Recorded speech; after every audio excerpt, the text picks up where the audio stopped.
ಏನು ಸಂತಾಪ ಸೂಚಿಸ್ತಿರೋ ಅದನ್ನು ರಸ್ತೆಯಲ್ಲಿ ಇವ್ರಿಗೆ ಆ ರೀತಿ ಶಿಕ್ಷೆ ಕೊಟ್ಟರೆ 100% ಇದು ಕಮ್ಮಿ ಆಗುತ್ತೆ, ಭಯ ಬೀಳ್ತಾರೆ ಜನ, ಮುಂದೆ ಈ ಘಟನೆಗಳು ನಡೆಯಲ್ಲ ಅನ್ನೋದು ನನ್ನ ಉದ್ದೇಶ ಸರ್. ನಾನು ಜಾತಿ ನಮ್ಮ ಜಾತಿಯವನು ಯಾರೋ ಒಬ್ಬ ನಿಂತಿದ್ದಾನೆ, ನಾನು ಅವ್ನಿಗೆ ಓಟ್ ಹಾಕಬೇಕು, ಈ ಜಾತಿಯಿಂದ ಈಚೆ ಬರೋವರೆಗೂ ಯಾವುದೇ ಕಾರಣಕ್ಕೂ ನಾವು ಹಿಂದೂ ಮುಸಲ್ಮಾನ ನಮ್ಮ ದೇಶದಲ್ಲಿ ಅನಿವಾರ್ಯ ಇದು ಹಾಗೇ ಆಗ್ತಾ ಇರುತ್ತೆ. ಎಲ್ಲ ಬಿಡು ಅಂತ ಅಂದಾಗ ಏನಾಗುತ್ತೆ, ಈ ಲೇಜಿನೆಸ್ ಹೋಗುತ್ತಲ್ಲ, ಲೇಜಿನೆಸ್ ಆದಾಗಲೇ ಈ ರೀತಿಯ ಘಟನೆಗಳು ಹೆಚ್ಚಾಗೋದು. ಸೊ ಈಗ ಆಲ್ರೆಡಿ ನಿಮಗೆ ಗೊತ್ತಿರೋಂಥ ವಿಚಾರಣೆ ಹೇಗಾಗುತ್ತೆ ಅಂದರೆ, ನಾವು ಯಾರಿಗೂ ಇಲ್ಲಿ ಸಪೋರ್ಟ್ ಆಗಲಿ ಇಲ್ಲ ಯಾರಿಗಾಗಲಿ ನಾವು ಮಾಡಲ್ಲ. ನಮ್ಮಲ್ಲಿ ಏನಾಗುತ್ತೆ ಅಂದರೆ, ಈಗ ನಾವು ಯಾವುದೇ ಕಾರಣಕ್ಕೂ ನಾವು ಆರ್ಮಿಯವ್ರ ಮೇಲಾಗಲಿ ಮತ್ತು ಸಿಬ್ಬಂದಿಗಳ ಮೇಲೆ ನಾವು ದೂರಕ್ಕಾಗಲ್ಲ. ಈ ಥರದ್ದು ಘಟನೆಗಳು ಇದೇನು ಹೊಸದೇನಲ್ಲ, ನಮ್ಗೆ ಗೊತ್ತಿರೋ ಇದೇನು ಘಟನೆ ಹೊಸದೇನಲ್ಲ. ಯಾರನ್ನೇ ಅವ್ರು ಹಿಂದೂಗಳನ್ನ ಮುಸಲ್ಮಾನಗಳನ್ನ ನಾವು ಇಲ್ಲಿ ದೂರಿಸ್ಬಿಟ್ಟು ಮಾತಾಡೋಂಥದ್ದಲ್ಲ. ಮೇಯ್ನ್ ಏನಾಗುತ್ತೆ ಅಂದರೆ, ನಮ್ಮ ಗಡಿ ಭಾಗದಲ್ಲಿ ಕಾಶ್ಮೀರದಲ್ಲಿ ಆಗಿರೋಂಥ ಘಟನೆ ನಿಜವಾಗ್ಲೂ ತುಂಬ ನೋವಿನಂಥ ವಿಚಾರನೆ. ಇದನ್ನು ನಾವು ಶ್ಲಾಘನೀಯ ವಿಚಾರ.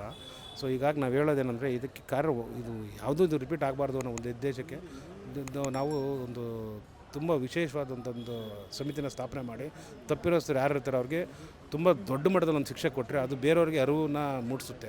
ಈಗ ಮಾಡ್ತಾಯಿದ್ರೆ ಅವ್ರ ಪಾಡಿಗೆ ಅವ್ರು ಮಾಡ್ತಾ ಇರ್ತಾರೆ, ಇವ್ರ ಪಾಡಿಗೆ ಅವ್ರು ಸುಮ್ಮನೆ ಇರ್ತಾರೆ. ನಮ್ಮ ರಾಜ್ಯ ಸರ್ಕಾರ ಇರ್ಬೋದು, ಕೇಂದ್ರ ಸರ್ಕಾರ ಇರ್ಬೋದು, ಇಂಥವನ್ನೆಲ್ಲ ಜಾಸ್ತಿ ಒತ್ತು ಕೊಟ್ಟು ಸುಮ್ಮನೆ ಕ್ಯಾಂಡಲ್ ಅಂಟಿಸೋದು, ಅದಂಟಿಸೋದು, ಅವ್ರಿಗೆ ಸಂತಾಪ ಸೂಚಿಸೋದು ಇದನ್ನೆಲ್ಲ ಕಮ್ಮಿ ಮಾಡಬೇಕು.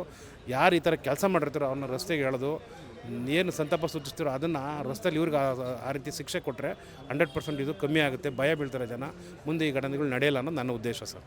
ಏನು ಸರ್ ರೀಸನ್ ಏನಿರ್ಬೋದು ಇದರಿಂದ?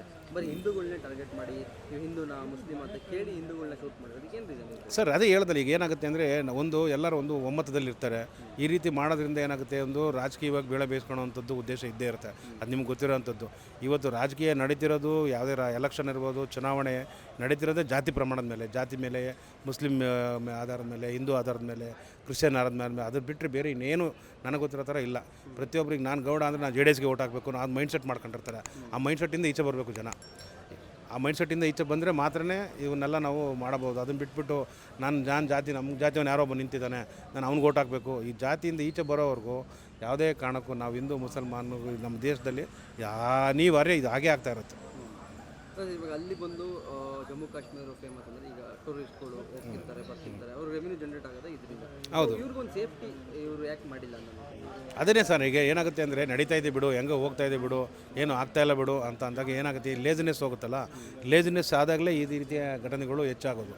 ಈ ಲೇಜಿನೆಸ್ ಕಮ್ಮಿ ಆಗಬೇಕು. ಯಾವಾಗಲೂ ನಾವು ಈಗ ನೋಡಿ, ನಮ್ಮ ಮನೇಲಿ ಏನಾಗುತ್ತೆ ಅಂದರೆ, ಏನೋ ಒಂದು ಗಡಿಯಾರ ನಾವು ಫ್ರಿಡ್ಜ್ ಇರುತ್ತೆ, ನಾವು 2 ದಿನ ಅದ್ರ ಮೇಲೆ ಕ್ಲೀನ್ ಮಾಡಿಲ್ಲ ಅಂದ್ರೆ ಧೂಳು ಕೂತ್ಕೊಳುತ್ತೆ.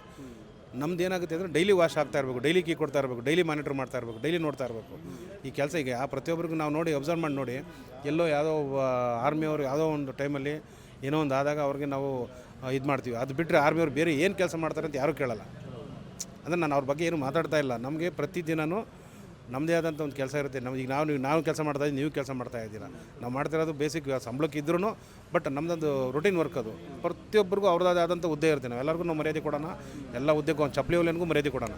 ಬಟ್ ಅವ್ರ ಹುದ್ದೆನ ನಾವು ಕರೆಕ್ಟಾಗಿ ಮಾಡ್ಕೊಂಡು ಹೋದರೆ ಈ ರೀತಿ ಘಟನೆಗಳು ಕಮ್ಮಿ ಆಗುತ್ತೆ ಅನ್ನೋದು ನನ್ನ ಅನಿಸಿಕೆ. ಸರ್, ಏನು ರಿಯಾಕ್ಷನ್ ಬೇಕು ಅಂತ? ರಿಯಾಕ್ಷನ್ ಬೇಕು ಅಂದರೆ, ಅದೇ ಈಗ ನಾನು ಹೇಳ್ದೆ ಅಲ್ಲೇ ಅಲ್ಲೇ ಬಹುಮಾನ, ಆ ಥರದೊಂದು ನೀವು ತಪ್ಪು ಮಾಡೋದಂಗೆ ಅಲ್ಲೇ ಕರೆದು, ನಾನು ಹೇಳ್ದಂಗೆ ರೋಡಲ್ಲಿ ನಿಲ್ಲಿಸಿಬಿಟ್ಟು ಅವನಿಗೆ ಒಂದು ಯಾರು ಒಂದು ಇಬ್ಬರಿಗೆ ಮಾಡಿದ್ರೆ ಬೇರೆಯವ್ರು ಈ ಥರ ಕೆಲಸಗಳನ್ನ ಮಾಡೋಕ್ಕೆ ಯೋಚನೆ ಮಾಡ್ತಾರೆ, ಮುಂದೆ ಬರೋಲ್ಲ ಅನ್ನೋದು ನನ್ನ ಉದ್ದೇಶ. ಅಲ್ಲಿ ಗೌರ್ಮೆಂಟ್ ಇನ್ನೂ ಆ್ಯಕ್ಷನ್ ಸರಿಯಾಗಿ ತಗೊಂಡಿಲ್ಲ ಅನ್ನೋದು ನಾನು ನೇರವಾಗಿ ಹೇಳ್ತೇನೆ, ತಗೊಂಡಿಲ್ಲ. ಯಾಕೆ ಸರ್, ಏನು ರೀಸನ್ ಇತ್ತು? ಭಯ. ಈಗ ನೋಡಿ, ಈಗ ನಾನು ಹೇಳಿ ನೋಡಿ, ಅದನ್ನೇ ಸರ್. ಈಗ ನೋಡಿ, ಅಲ್ಲಿ CM ಏನಿದೆ ಅಂತ ನಿಮಗೂ ಗೊತ್ತಿರೋಂಥ ವಿಚಾರಣೆ. ಅವ್ರು ಏನಕ್ಕೆ ತಗೊಂತ ಇಲ್ಲ ಅಂದರೆ, ಈಗ ನೋಡಿ ಅವರು ಈಗ ನಾವೇನೋ ಈಗ ಆಟೋಮೆಟಿಕ್ ಈಗ ತಗೊಂಡ್ರೆ ಇನ್ನು ನಾಳೆ ಅವ್ರಿಗೆ ಬರೋಂಥ ಓಟ್ಗಳು ಕಮ್ಮಿ ಆಗ್ಬೋದು, ಇಲ್ಲ ಅವರು ಇವ್ರ ಮೇಲೆ ಮತ್ತು ಮನಸ್ತಾಪ ಬರುತ್ತೆ, ಮತ್ತು ವ್ಯಾಮೋಹ ಕಮ್ಮಿ ಆಗುತ್ತೆ. ಆ ಒಂದು ಉದ್ದೇಶಕ್ಕೆ ತಡೆ ಹಿಡಿತಾ ಇದ್ದಾರೆ ಅಂತ ನನ್ನ ಅನಿಸಿಕೆ. Thank you. ಬೀಟ್ಲೆಸ್ ಕರ್ನಾಟಕ.